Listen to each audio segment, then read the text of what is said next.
Yes, ready. 90 watts per minute. Start. Rajiv Gandhi का जन्म 20 अगस्त 1944 को बम्बई में हुआ था।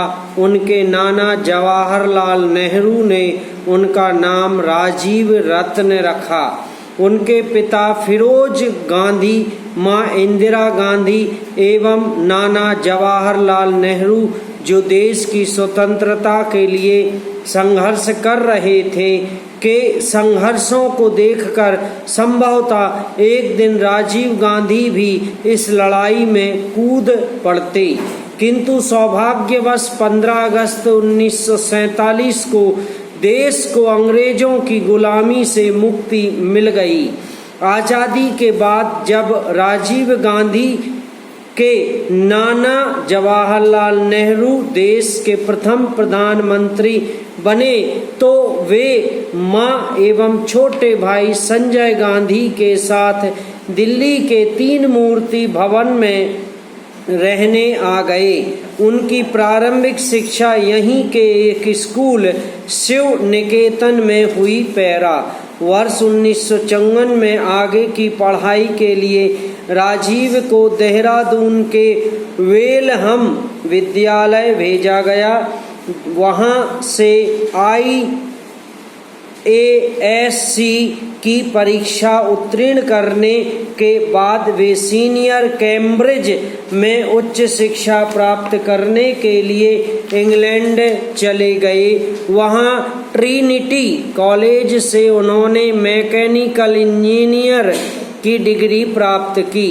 पढ़ाई खत्म करने के बाद वे दिल्ली फ्लाइंग क्लब के सदस्य बने तथा विमान संचालन का प्रशिक्षण प्राप्त किया।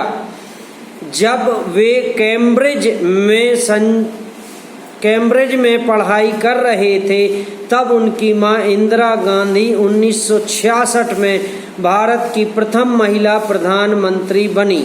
पढ़ाई खत्म करने के बाद विमान चालक के प्रशिक्षण के दौरान वर्ष 1968 में इटली की सोनिया माइनो से उनका विवाह हो गया। पैरा अपने नाना, पिता एवं मां के देश की राजनीति में अहम स्थान के बावजूद राजीव राजनीति में नहीं आना चाहते थे, इसलिए विमान संचालन के प्रशिक्षण के बाद उन्होंने वर्ष 1970 में इंडियन एयरलाइंस में पायलट की नौकरी करना शुरू कर दिया।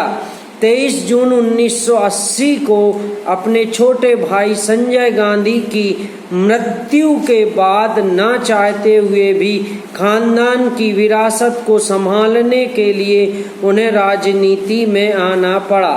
जून 1981 में वे अमेठी से सांसद निर्वाचित हुए और साथ में अखिल भारतीय कांग्रेस समिति के महासचिव भी बने। पैरा 31 अक्टूबर 1984 को अपनी मां तत्कालीन प्रधानमंत्री इंदिरा गांधी की उनके ही अंगरक्षकों द्वारा जघन्य हत्या के बाद शोकाकुल राजीव को समय की आवश्यकता को देखते हुए दुनिया के सबसे बड़े लोकतंत्र की बागडोर संभालनी पड़ी।